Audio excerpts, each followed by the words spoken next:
everyone, welcome back to Insight. And for Friday, hey. Friday! Hi. Yes! Yes! How was that? He's 2 hours ahead, so he's happy to get to the weekend. Remember that big gender discrimination suit against Riot Games? Well, good news, they settled it. Oh boy, or should I say, oh people. Let the drama begin. What did Riot admit to and how much are they having to pony up? We actually don't know because the terms were not disclosed. Elise. Oh, hey, it's not my fault for once. And that's quite disappointing, but I guess we can say welcome to the world of corporate litigation. Yeah, tell us more, Brian. Yeah, it's one of those deals where both sides declare victory, but in Riot's case, this lawsuit, it's been part of a very public fight between the developer and its employees, never a good thing, who claim there is a toxic work culture there. Yeah, sounds kind of familiar, right? Yeah, the way I harass and abuse you. The lawsuit started in November when 2 women who worked for Riot accused the developer of violating the California Equal Pay Act, as well as gender-based discrimination, retaliation, and harassment. The lawsuit alleged that Riot employees engaged in all kinds of not great behavior, including crotch grabbing, phantom humping, love that band, and sending unsolicited and unwelcome pictures of male genitalia. I mean, when are they welcome? Never. Ladies?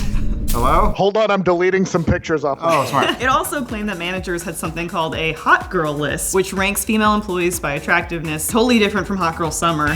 These are 2 different things. I was actually really curious about this one. How do you feel about the hot girl list, Brian? Hold on, I'm deleting a list off my phone now. So it definitely sounds like they had some issues over there, though, right? Yeah, but it wasn't all crotch grabbing and hot girl lists. The class action suit also claimed that Riot retaliated against quote unquote outspoken female employees, denying them promotions and pay raises, and in some case, reassigning them, suspending them, or even outright terminating them. So it's a pretty big yikes all around. We're throwing some jokes out there, but dear God, Yeah, that is not a good work environment. At least doesn't sound like it. So this was a whole scandal that came to light after a Kotaku report last year describing a toxic work environment at the League of Legends developer. The report cited numerous allegations of sexism and other bad behavior by management, and in the aftermath, some former Riot employees posted about their own bad experiences working at the developer. And then Riot issued an apology and said it would clean up its act. I mean, that's really all I need. I'm going home sleeping well now. Brian, how did they come crawling back? Yeah, so they put out a post on their website that they called Our First Steps Forward, kind of a response/apology. Riot said that inclusivity, diversity, respect, and equality are all non-negotiable. While there's much to improve, there's a tremendous amount of good at Riot that will drive this change. This is our top priority until we get it right. And they started cleaning house from the top down, right? Physically and mentally, they actually suspended a top executive, their CEO, Scott Gelb, in the aftermath after allegations of charming behavior, like touching balls and butts of subordinates. Oh yeah, just a friendly, mid-afternoon ball tap. Yeah, perhaps a fart in their face. Oh, may I call you Colonel Gelb, a man of station. We still do that in Austin. I don't know how you SJWs in LA do it, but that's still okay here. Riot did the right thing. Oh wait. No, they didn't. No, they didn't. Because ultimately he wasn't fired and remains at Riot. Yeah, and that didn't sit so well with a lot of employees, and in the aftermath of all the farting scandals and ball touching and butt tapping, some current and former employees sued Riot. There were a number of lawsuits. One was the class action, and that's the one that's recently been settled. Then there were 2 more suits filed by 2 women late last year. Those suits involved wrongful termination and sexual harassment. A real double whammy. Yeah, real downer.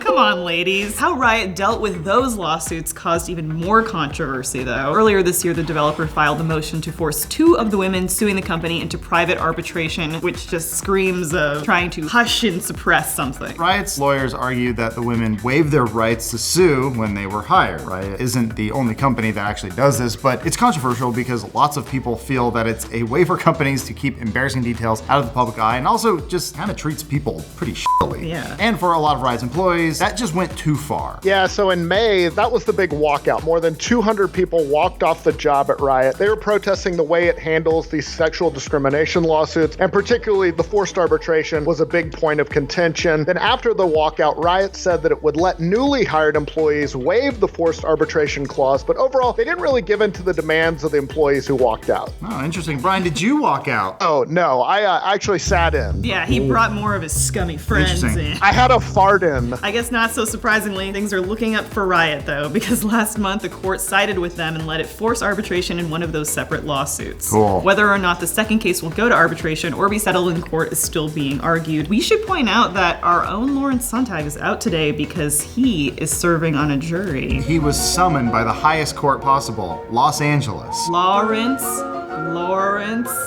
Law. Rinse. He's going to be asking so many questions in jury selection. They're going to be like, you know what? Let's just go with somebody else. No, we're not picking you. Stop asking. As for the case that was recently settled, the organizers of the walkout called it a victory for women in games. I think Elise feels the same way. Yeah. Don't talk.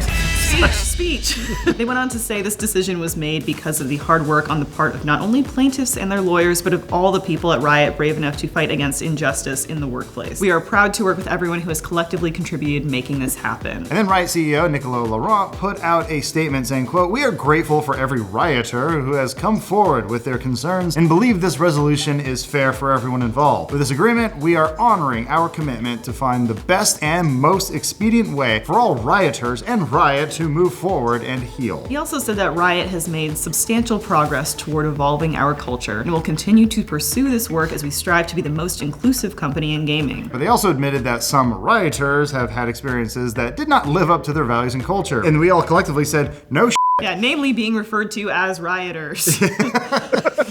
or cum dumpsters. I don't know. Geez. They also said that, quote, "We've encountered considerable fatigue among rioters who have been drained by constant engagement with the internal and external dialogues emerging from these lawsuits and reoccurring media cycles." What's the translation for that one, Brian? They're just complaining about the media. Basically, that's saying we're tired of reading about ourselves, so we're trying to wrap this up. That's an old tactic, blame the media, but the media wouldn't have anything to report on if things weren't so f***ed up over there. Right, it's our fault. Not the ball tapping guy. No, he's fine. He probably got that bad behavior from playing a video game. I think video games are the problem. Checkmate. Attorney Ryan Saba, who represented the plaintiffs, called it a very strong settlement agreement that provides meaningful and fair value to class members for their experiences at Riot Games. Saba added that this is a clear indication that Riot is dedicated to making progress and involving its culture and employment practices. So, has anything changed at Riot? Yeah, Brian, you're on the inside. Well, they're saying all the right things. Riot said it's committed to some internal initiatives, stuff like changing the culture, including adding more women to its leadership and closing wage disparities. Earlier this year, Riot also hired its first chief diversity officer to address the company's culture. And in a recent update, that chief diversity officer, Angela Roseborough, outlined a lot of the steps the developer has taken. She said Riot's goal is to, quote unquote, be a workplace where diversity is our strength and rioters are empowered, proud, and passionate about our players and each other. Yeah, of course, that's what you'd expect for a corporation to say in the aftermath of something of ball tap gate,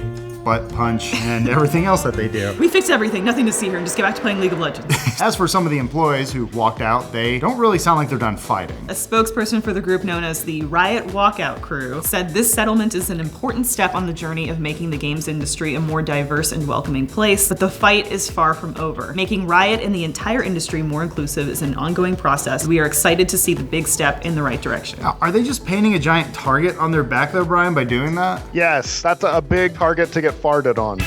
No, I don't know. I mean, I think they are committed to changing things. A big controversy over this was that nobody really got fired, but that Riot just said we're going to fix things. I think it remains to be seen. I think, yeah, they're saying all the right things. It's one of those things where really time will tell. It's big words to say we're going to be the most inclusive. We're going to go from being this developer that is kind of Really? on blast to being the most inclusive developer. I mean, I think maybe you just get to being an appropriate. Let's aim for 0. Yeah. Let's try to do that. Anyway, well, thank you for watching, everyone. Have a great Labor Day weekend. Is that this week? No. It's not. Okay. I gotta get off this Apple box. We try to be inclusive. What does that even mean? Hey, do you want to sign this thing that says you won't sue us? I mean, you don't have to, but could you just... I mean, no one's ever going to sign it. Right. But the problem is, right now, as for the current employees that already signed the document, Yeah. Riot said that it would discuss giving them that option to not do private arbitration. We'll talk about it. Yeah. Oh, jeez. Yeah, in a statement, Riot said, quote,